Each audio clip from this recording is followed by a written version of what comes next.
मुच्यते। पूर्णस्य पूर्णमादाय पूर्णमेवावशिष्यते। ॐ शान्ति शान्ति शान्तिः।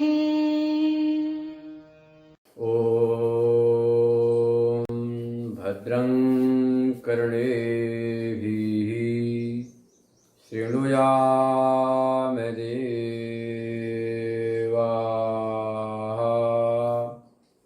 भद्रं पश्येमाक्षभिर्यजत्राः। स्थिरैरङ्गैस्तुष्टुवागुंसस्तनूभिर्व्यसेम देवहितं यदायुः। स्वस्ति न इन्द्रो वृद्धश्रवाः। स्वस्ति नः पूषा विश्ववेदाः।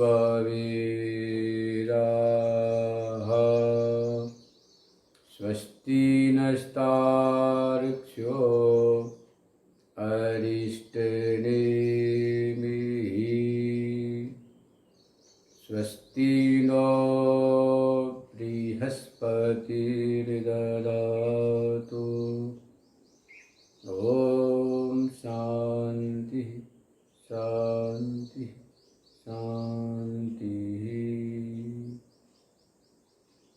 आइए हम सभी लोग अथर्ववेदीय मांडूक्योपनिषद का स्वाध्याय श्रवण कर रहे हैं।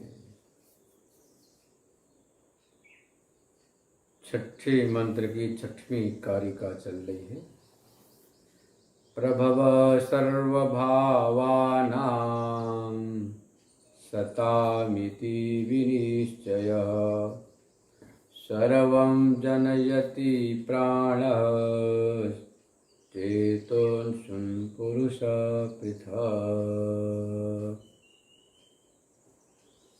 गौड़पादाचार्य जी कह रहे हैं कि संपूर्ण जो भाव पदार्थों उत्पत्ति सताम विनिश्चय। सताम का अर्थ विद्यमानानाम। आचार्य सताम का अर्थ करते हैं जो विद्यमान हैं, जो मौजूद हैं, जो पहले से जिनका अस्तित्व है, उन्हीं सत पदार्थों की उत्पत्ति होती है। न्यायिक आदि जो मानते हैं कि घट में मिट्टी में घट का प्रागभाव है और उस प्रागभाव से घट उत्पत्ति होती है, उसका निराकरण हो जाता है। पहले से मौजूद है मिट्टी में घड़ा। जैसे कि तिल में तेल पहले से मौजूद न हो तो एक कारीगर यंत्र के द्वारा तिल से तेल नहीं निकाल सकता। दूध में घी पहले से विद्यमान है, तभी जाकर माताएं बहनें विलोडन के द्वारा दूध से घी को निकालती हैं। ऐसे संपूर्ण भाव पदार्थ का अस्तित्व पहले से है, वो उस समय अव्याकृत रूप से है, बीज रूप से है। पुनः नाम रूप का व्याकरण होता है। व्याकरण मतलब कि कार्य होता है, विस्तार होता है। सर्वम जनयति प्राण। प्राण का अर्थ है वह जो परमात्मा है, सब कुछ उत्पन्न करता है। चेतन सुन पुरुषा पृथक। अंतःकरण के भेद से पृथक पृथक जीवात्माएं भी प्रकट होती। आत्मा तो एक है, सबका अंतःकरण अलग होने से अलग अलग प्रतीति होती है।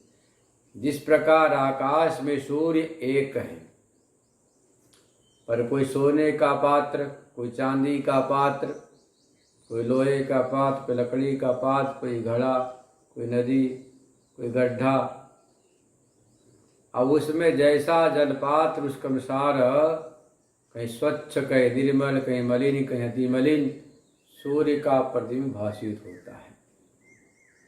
पर सूर्य एक ही है, प्रतिबिंब एक ही है, पर पात्र के भेद से, उपाधि के भेद से नानात्व की प्रतीति होती है। वैसे यहाँ बता रहे हैं, भाष्य देखें। सतां विद्यमानानां स्वेन अविद्याकृत नाम रूप माया स्वरूपेण सर्वभावानां विश्व तेजस राग भेदानां प्रभव उत्पत्ति।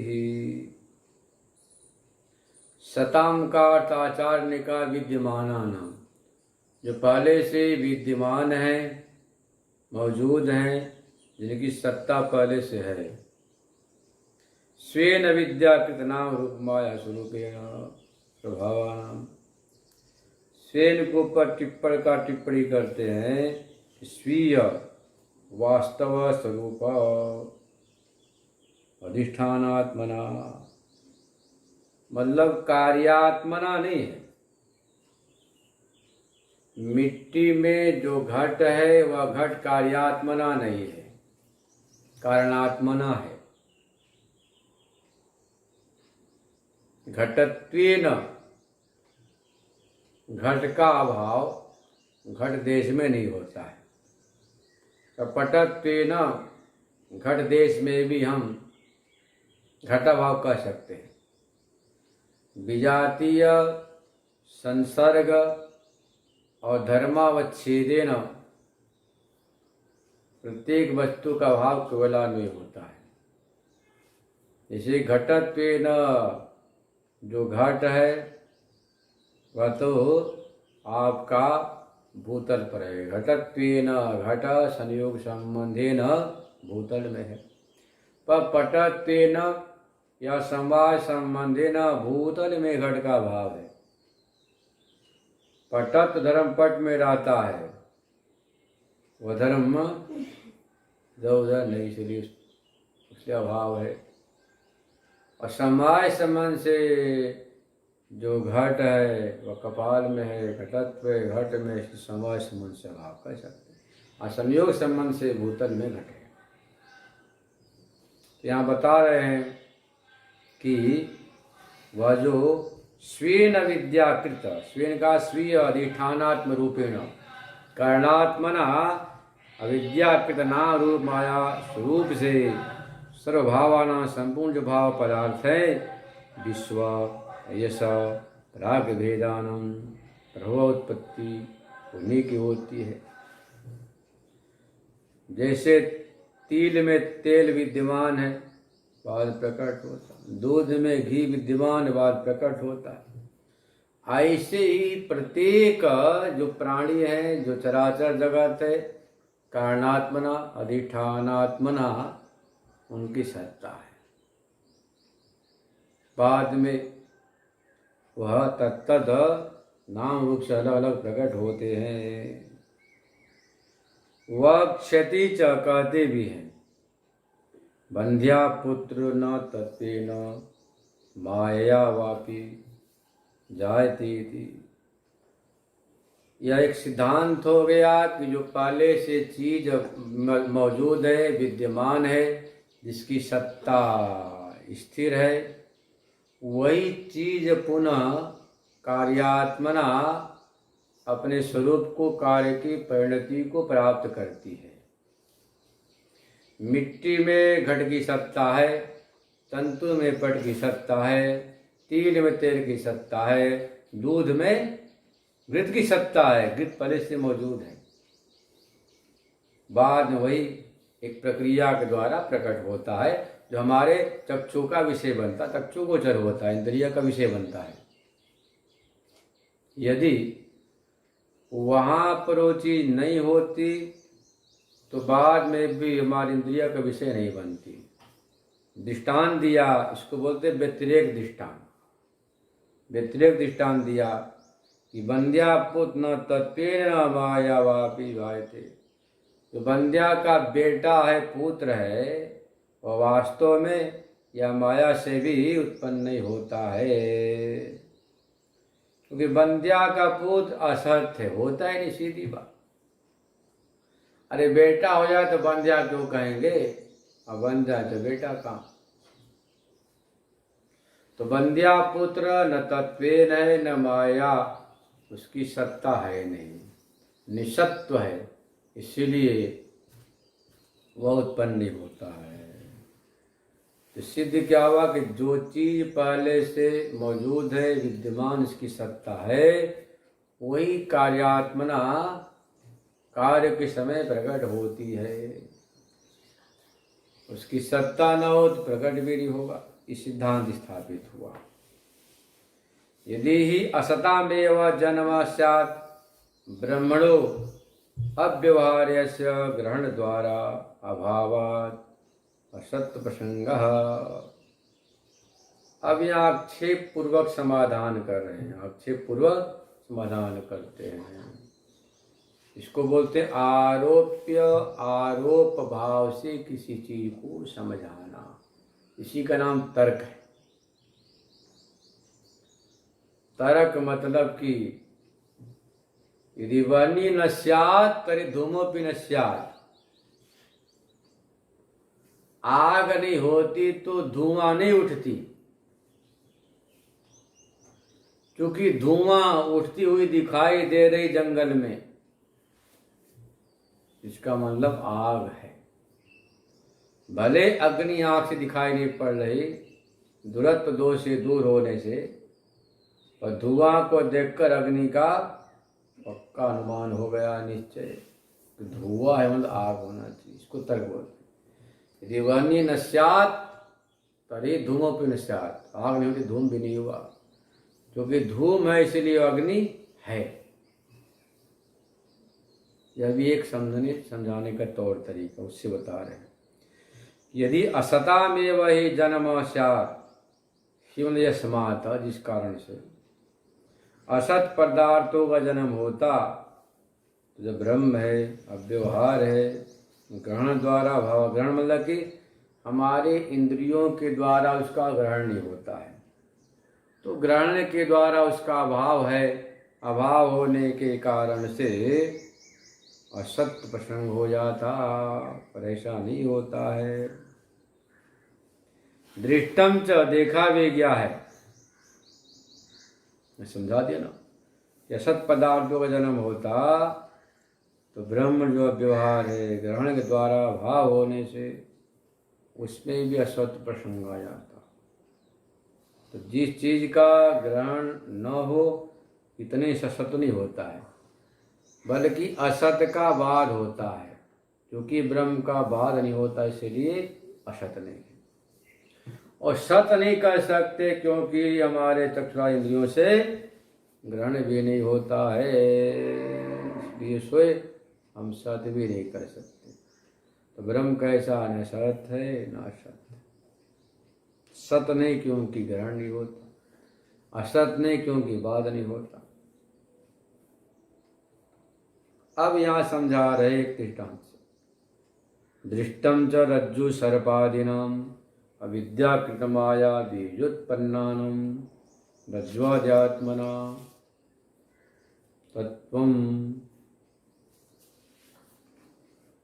देखा गया है रज्जु सर्पादीनाम, आदि से आप लेना सुक्ति रूप्य, मृग मरीचिका लेना, रस्सी है, भय से आपको क्या दिखाई पड़ा, सांप, ओहो सांप आ गया, सांप आ गया। सांप है नहीं, पर भ्रांति क्या हो गई कि सांप। तो विचार करो, रस्सी में सांप तो है नहीं, रस्सी में सांप कभी मौजूद है नहीं, उनसे उसकी सत्ता भी नहीं। किंतु सर्प अविद्याकृत, अविद्या के द्वारा न समझी से, भ्रांति से, माया व्युत्पन्नानाम, वैसे माया बीज के द्वारा, रज्ज्वाद्यात्मना तत्सत्वम, वहाँ भले ही न हो सर्व रूप से पर रज्जु रूप से है, इसलिए भ्रम होता है। तो नियम है नई निरधिष्ठान भ्रम उत्पत्ति, बिना अधिष्ठान के भ्रम की उत्पत्ति हो नहीं सकती। भ्रम हमेशा साधिष्ठान होता है, कोई अधिष्ठान होता है। अधिष्ठान है तो अध्यस्त है, अधिष्ठान है तो असत है। अधिष्ठान होना चाहिए, बिना अधिष्ठान के अध्यस्त नहीं होगा। रस्सी यहाँ पर अधिष्ठान है, इसीलिए सांप वहाँ पर अध्यस्त है, समझे ना, सांप अध्यस्त है। क्योंकि निरास्पद, निराश्रय, निरालंब, निरधिष्ठान भ्रम कहीं बन नहीं सकता है, भ्रम की व्यवस्था बन नहीं सकती है। नये निरास्पदा रज्जु सर्प मृत्युशिकादय। मृत्युशिका बोलते हैं कि राजस्थान में घूम रहे, जोर से प्यास लगी, गला सूखरा, अब जोर से ऊपर से सूर्य की किरणें बालों में पड़ रही, हवा चल रही, तो क्या लगता है कि जल की धारा। आप ताकत लगा कर दौड़ गए कि वहां जाएंगे तो जल पीने को मिलेगा, प्यास बुझ जाएगी। ऊपर से धूप सिर में लगी, नीचे पैर तपा गरम गरम बालू से, और अंदर से थक गए। जाकर देखे तो कुछ नहीं, रेत उड़ रही। माथा ठोकते आए, कहाँ पड़ा चक्कर में। क्या बोलते, माथा ठोकते हाय कहाँ पड़ा चक्कर में। एक तो पैर जला, ऊपर से सिर जला, और दौड़ने से थकान हो गई, और प्यास बढ़ गई, और हाथ क्या लगी, रेत बालू। ये दृष्टांत दिया। तो आपके अंदर जल की पिपासा, प्यास, पीने की इच्छा, जैसे पिपासा हुई वैसे आप दौड़े जल के लिए। पेड़ पर चढ़कर देखा दूर से जल का प्रवाह, जब नीचे उतर कर दौड़ गए तो क्या मिला, रेत, कुछ नहीं। उसको मृत्युशिका बोलते। ऐसे मनुष्य का जीवन है, बिल्कुल ऐसा ही मनुष्य का जीवन है, इससे अधिक नहीं। आज सोचते हैं खूब बढ़िया खाओ, काजू बादाम पिस्ता, मिठाई मलाई, खूब ताकत आएगी, मजा आएगा, आनंद आएगा। इतने में जो शुगर मिल बाहर था ना, शुगर मिल अंदर हो बैठ गया। ले शुगर, फिर हार्ट अटैक की समस्या, फिर ब्लड प्रेशर। आपने सोचा कोई बात नहीं, शरीर साथ नहीं दिया तो कोई फर्क नहीं पड़ता है, हमारी पत्नी सेवा करेगी, बच्चे सेवा करेंगे, ये भी सेवा नहीं करेंगे तो कोई बात नहीं, खूब धन कमा लो, धन कमाएगा। और एक बार धन है तो कुछ भी, पर होता है विपरीत। न पत्नी सेवा करती, न बेटा सेवा करता, न धन। धन तो वैसे भी कहाँ करेगा, वो जड़ है। तो आप वहां गए थे सुख के लिए, प्यास बुझाने के लिए। इस आदमी रेगिस्तान में दौड़ता है अपनी प्यास को शांत करने के लिए, परंतु प्यास बुझती नहीं, क्योंकि वहां पर जल नहीं। जल के अभाव वाले जो मृग मरीचिका है, मरीचिका बोलते किरण, तो किरणों के द्वारा जो बालू में चमक हो रही, हवा से जुबा रहा, उसमें जल बुद्धि हो गई, उससे प्यास नहीं बुझती। लेकिन प्यास धड़कती है, पैर झुलस जाते, सिर भी, माथा गर्म हो जाता, थकान हो जाती। ऐसे आप संसार में दौड़ रहे, खूब कमाओ, खूब धंधा, खूब कारोबार, खूब व्यवसाय बनाओ, क्या होता, खूब आनंद आएगा, शांति मिलेगी, परंतु बाद में हाथ कुछ नहीं लगता, उल्टे इतने थक के चोर की अब चल नहीं सकती, लाठी लेकर चलनी पड़ती, टिक टिक कर। आंख से दिखाई नहीं पड़ता, चश्मा लगाना पड़ता। और सिर के बाल पककर सफेद हो जाते हैं, फिर भी आप जो है ना हमेशा कलई क्या क्या लगाते हैं, काले बने रहे, कुछ से काले नहीं होने वाले। दूसरे को धोखा है कि बाल काले,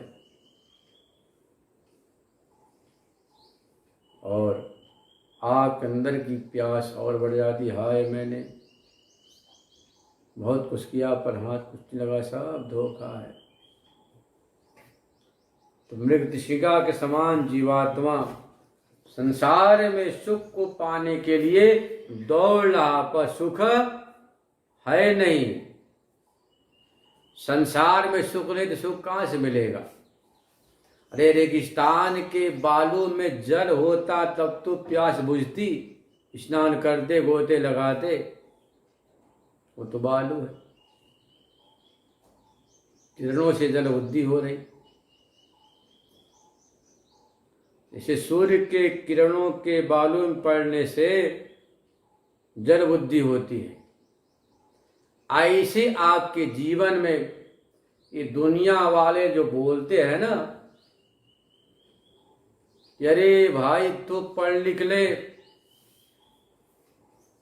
नौकरी मिल जाएगी, दूसरे का नौकर बन जाएगा, और नौकर क्यों बनो, खूब पैसा मिलेगा, से बढ़िया मकान बनाना, मजा करना, अपने पैर पर खड़ा हो जाएगा। अपने पैर पर क्या खड़ा होगा, बुढ़ापे में डंडे के पैर पर खड़ा होना पड़ता है, अपना पैर भी जवाब दे जाता है, होता है ना भाई। सोचो, अब सोचो, आप तो अपने पैर पर खड़े होने जा रहे थे, परंतु उल्टा जो भगवान ने पैर दिया वो भी टूट जाता है।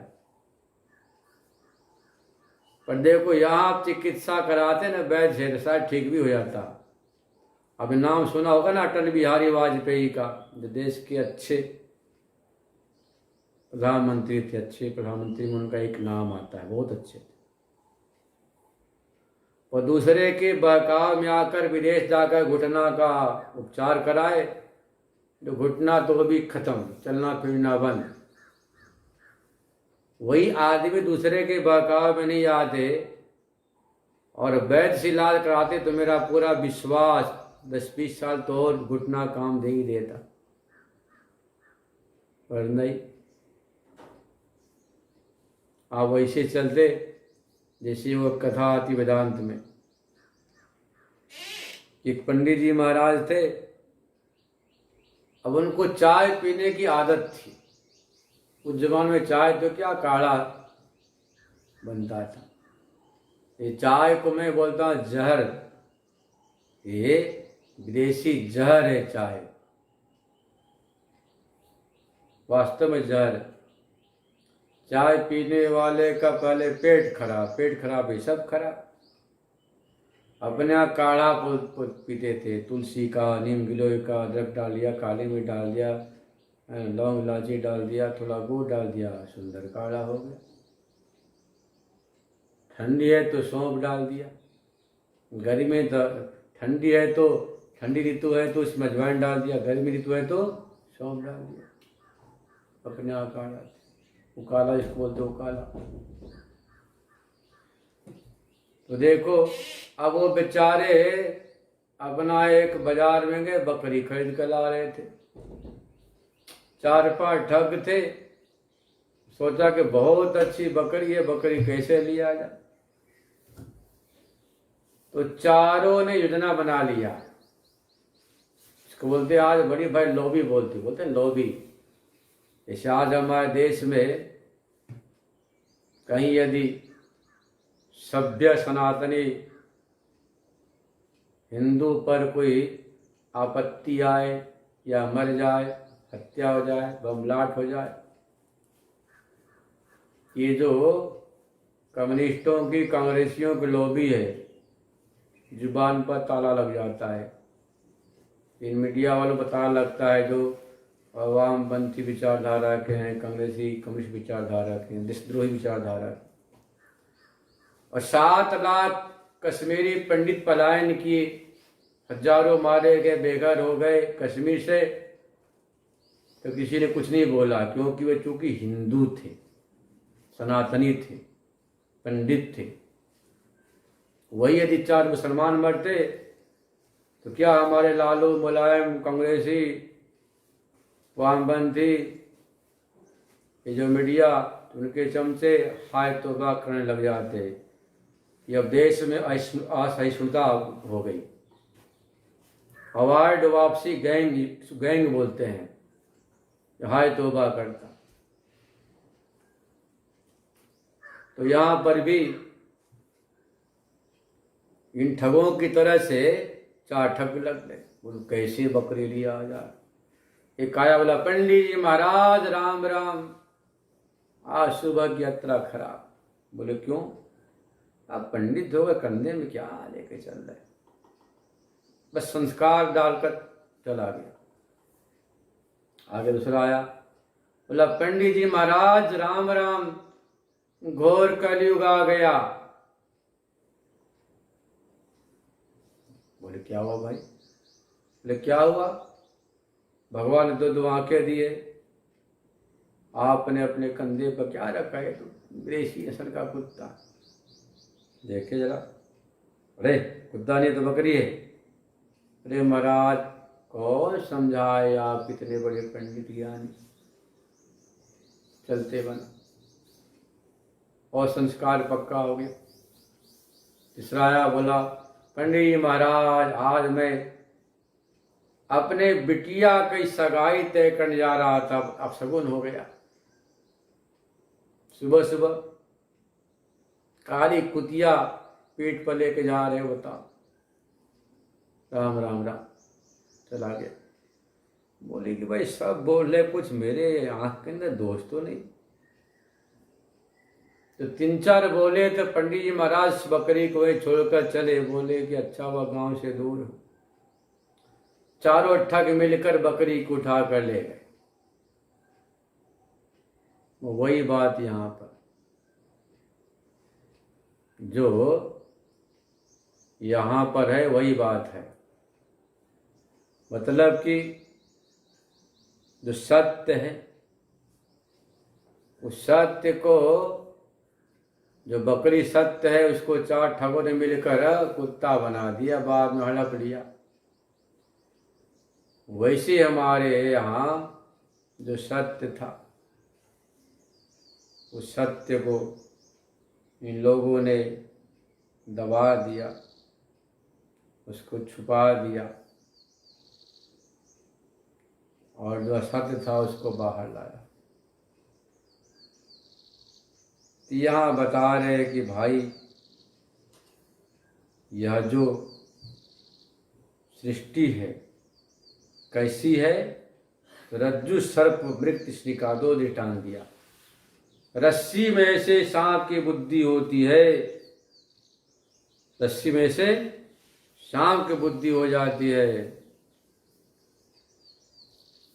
सांप है नहीं, पर सांप की बुद्धि हो गई। ऐसे रेगिस्तान में जल नहीं, पर उस रेत में जल की बुद्धि हो गई। तो विपरीत बुद्धि होने से आदमी अपने लक्ष्य तक नहीं पहुंच पाया, उल्टे प्यासे मरता है, उधर भय से परेशान। यह विचार के विषय है कि रस्सी में सांप है कि नहीं, मृत्तिका में जल है कि नहीं। यदि वहां पर जल नहीं है, सांप नहीं है, तो जल बुद्धि सांप बुद्धि क्यों हो रही है? यह बता रहा हूं। यहाँ पर बोल रहे नहीं निरास्पदा रज्जु सर्प मृग तृष्णिकादय क्वचित उपलभ्यते लभ्यन्ते किंचित। बिना आश्रय के रज्जु सर्प है, मृग तृष्णिका है, तो कहीं उपलब्ध नहीं होते हैं, किसी के द्वारा भी नहीं। कोई आश्रय होता है। भाई जल के सादृश्य हवा से रेत उड़ रही, जल बुद्धि होती है। सांप के समान टेढ़ी मेढ़ी रस्सी पड़ी है इस तरह से, इसलिए सांप की बुद्धि रस्सी में हो रही, आदि भ्रांत हो रहा, भ्रांति से दुखी हो रहा, तो आश्रय अधिष्ठान होता है। यथा रज्ज्वं प्राक् सर्पोत्पत्ते रज्ज्वात्मना सर्प सन्निव आसीत। जैसे कि रस्सी में सांप बुद्धि होने के पहले रस्सी रूप से सांप विद्यमान था, उसमें ही फिर ही सांप बुद्धि होती, ऐसे ही सर्वभावानां सभी भाव पदार्थ उत्पत्ति प्राक, उत्पत्ति के पहले प्राण बीजात्मनि सत्वम, प्राण बीजात्मा रूप से हिरण्यगर्भ रूप से व्याकृत रूप से इनकी सत्ता थी। यह तो पंक्ति का अर्थ हो गया। इसका तात्पर्य क्या, सारांश क्या? सारांश यह है कि यह नियम है, आँख के द्वारा उसी पदार्थ का प्रत्यक्ष होता है, उसी पदार्थ को ग्रहण करते हैं जो हमारे संबद्ध हो, वर्तमान हो। संबद्धम वर्तमानम च चक्षुरादिना गृह्यते। जो आँख से संबद्ध हो, वर्तमान हो, उसी का आँख से ग्रहण होता है, कान से सुनाई पड़ता है। तो यहाँ पर जब सांप है ही नहीं, तो सांप के साथ सन्निकर्ष नहीं हुआ, संबंध नहीं हुआ, कल सांप बुद्धि कैसे हो गई, सवाल पैदा हो। तो वेदांती कहता है कि भाई भले ही वहां व्यवहारिक सांप नहीं, परंतु अनिर्वचनीय सांप की वहां उत्पत्ति मान लेते हैं। अनिर्वचनीय पदार्थ की ज्ञातिक सत्ता होती है। जब तक आप जानते हैं तभी तक सत्ता होती है। तो रस्सी में एक अनिर्वचनीय सांप की उत्पत्ति हुई, उससे संबंध हुआ इंद्रिय का, तो अयम सर्वबुद्धि हो गई। सांप हुआ, उसका संबंध जो संयोगादि संबंध। फिर जब ज्ञान हुआ अधिष्ठान का, रस्सी का अनिर्वचनीय सांप था, उसका ध्वंस हो गया। ऐसे यहाँ पर ब्रह्म में जो जगत है वह भी अनिर्वचनीय है। और जब तक जगत देख रहे, सुन रहे, समझ रहे, तभी तक है। आंख बंद हुई तो कोई नहीं पूछने वाला। फिर आप घर में आओ तो डंडा लेके मार के भगाएंगे, भूत भूत भूत बोलेंगे। कोई कथा सुनते हैं ना कि फला सेठ मरने के बाद घर में बैल बन गया, तो फलाने पंडित जी कौवा बनकर आए, तो ऊंट बनकर आए, तो बैल बनकर आए। आप तो अपना घर समझ के, खेत समझ के अपने खेत में चुगने जाते हैं, अपने घर में बिलाव बन के दूध पीते हैं कि हमारा घर है। उस घर वाले पहचानते नहीं कि तुम वही आए हो बिलाव बन के, कुत्ता बन के, बैल बन। वह डंडे से पूजा शुरू कर देते हैं आपकी। तो क्या बोलते, हाय हाय, जिस घर को हमने बनाया, इतना सब कुछ किया, वही है मेरे बेटे नाती पोते हमको मार रहे। सोचो भाई, जब तक आँख खुली तभी तक है, जगत अनिर्वचनीय है। दोबारा आना चाहो घर में तो आना नहीं, कदम नहीं रखना, तो पिटाई कुटाई होगी। सोच लो, तो उस घर में दोबारा आना ही नहीं, तो क्यों हाय तौबा करना, विचार करो ना। अरे 60-70 बीत गए, 10-5 और रह गए। 10-5 वर्ष में तो खूब भगवान का भजन करो, तो भजन करने से दोनों लोक बनेगा। इस लोक में आप अमर हो जाएंगे। भला आदि बड़ा भक्ति करता था, भला भजन करता था, सुबह जल्दी उठता था, ब्रह्म मुहूर्त स्नान करके जप करता, स्वाध्याय करता था। उसे तो खाने पीने की परवाह चिंता नहीं होती। जाने के बाद भी आपको याद करते हैं, पच्चीनों पर चलते हैं, दूसरे से कहते हैं बहुत अच्छे थे, भाई आनंदी थे, त्यागी थे, तपस्वी थे। कोई आ जाए तो बिना उसे दान दिए, बिना खिलाए कुछ खाते नहीं, इतने बड़े अच्छे थे। और मरणोपरांत सदगति, तो क्या उन्हें भगवान का नाम लिया। तो आपके इस चरित्र से दूसरों को शिक्षा मिलती, प्रेरणा मिलती, अनुशासन होता, और आपका नाम। और आपकी 10-20 साल में क्या सोचोगे, अरे जीते जी मैं काम कर जाऊंगा, मरने के बाद तुम लोग मजे से रहना, कोई मजा से नहीं रहेगा। क्योंकि बाप के कमाई की कीमत बेटा नहीं करता, या हो जाएगा। अब प्राचीन काल के जो सुपूत थे, अब जो बेटा नहीं होते, क्या बोलते, सन, डॉटर, क्या क्या सब बोलते सब। तो प्राचीन काल में ऐसा नहीं होता था, वे आपके हित के लिए करते थे। आप मर के चले गए तो भी आपका बेटा बेटी आपके लिए पारलौकिक श्राद्ध आदि कर्म करते, ब्राह्मणों को जिमाते, गौ माता को जिमाते, संतों को भोजन कराते। इतना नहीं, आपके निमित्त आप उद्धार के लिए गीता पाठ करवाते, महात्माओं से, ब्राह्मणों से भागवत पाठ कराते, ताकि आप जहाँ भी हो आपको का उद्धार हो, कल्याण हो। और आज के बेटा बेटी सब नहीं करने वाले, वो ही तो बोलेंगे वो तो गए, कहानी खत्म। यहाँ तक कि आपकी बनाई हुई आपके तस्वीर फोटो भी बाहर कर देंगे, हटाओ पेंट करना, और वो अपनी तस्वीर लगा देंगे, अपनी फोटो। तो किसके लिए इतनी आप परिश्रम हाय तौबा कर रहे हो, ये ना समझी अविद्या है, इसी को अविद्या बोलते हैं।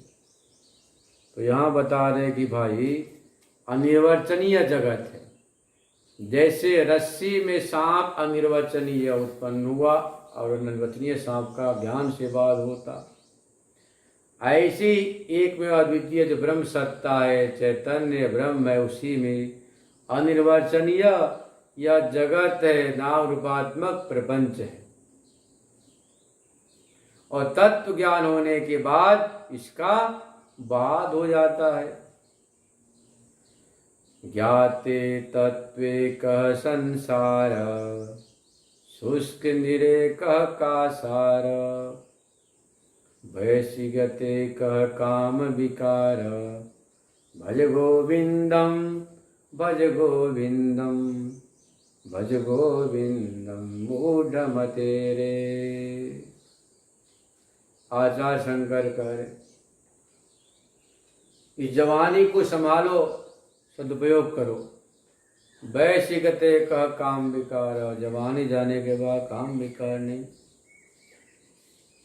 जैसे किसी तालाब के सूख जाने पर अब सार कुछ नहीं रहता है, शुष्क निरे कह कासार। ये तालाब का जल सूख गया तो पक्षियां छोड़ के चली जाती, पेड़ पौधे सूख जाते, वहाँ के मृग आदि जानवर भी दूर भग जाते कि अब इसमें क्या सार है, जल है नहीं। तालाब वही, जल सूख गया तो जीव जंतु छोड़कर नहीं चले जाते, मछलियाँ भी, केकड़े भी, मेढक भी सब छोड़ जाते, सब पशु पक्षी छोड़कर चले जाते। ऐसे आपके जीवन में यह नीर रूपी प्रेम है। आपकी आंखों में प्रभु के प्रति प्रेम नहीं, ललक नहीं, तो सब आपको त्याग देते हैं। क्योंकि सर्व प्रेमास्पद तो वह भगवान ही है। भगवान से बड़ा कोई सर्व प्रेमास्पद हो नहीं सकता है। यदि आपने अपने जीवन में भगवान को अपना लिया तो भगवान के आने के बाद फिर सभी प्रेम करते हैं। वो तत् अभिन्न भिन्नत्व तत् अभिन्नत्वम। उस ब्रह्म से भिन्न पूरी दुनिया है और आप ब्रह्म से भिन्न हैं। तो आपने उस ब्रह्म परमात्मा से प्रेम किया, भिन्नता स्थापित किया, तो तद्वारा सबके साथ आकर भिन्नता स्थापित हो जाएगी। और यदि आपने मात्र पुत्र पौत्र से प्रेम किया तो अधूरा रहेगा। उपनिषद में तो यहाँ तक कहा गया है, अन्यत्र आत्मानं प्रियम उपासते प्रियम ते रोचति। यदि आपने अपने आत्मा से भिन्न अन्य पदार्थों को प्रिय माना, प्रिय कहा, तो प्रियम ते रोचति, प्रिय आपको रुलाएगा। प्रियम ते रोचति, क्योंकि आपने द्वैत बुद्धि कर ली, इसलिए सावधान कर दिया कि भाई कहीं पर भी आप द्वैत बुद्धि बिल्कुल नहीं करना।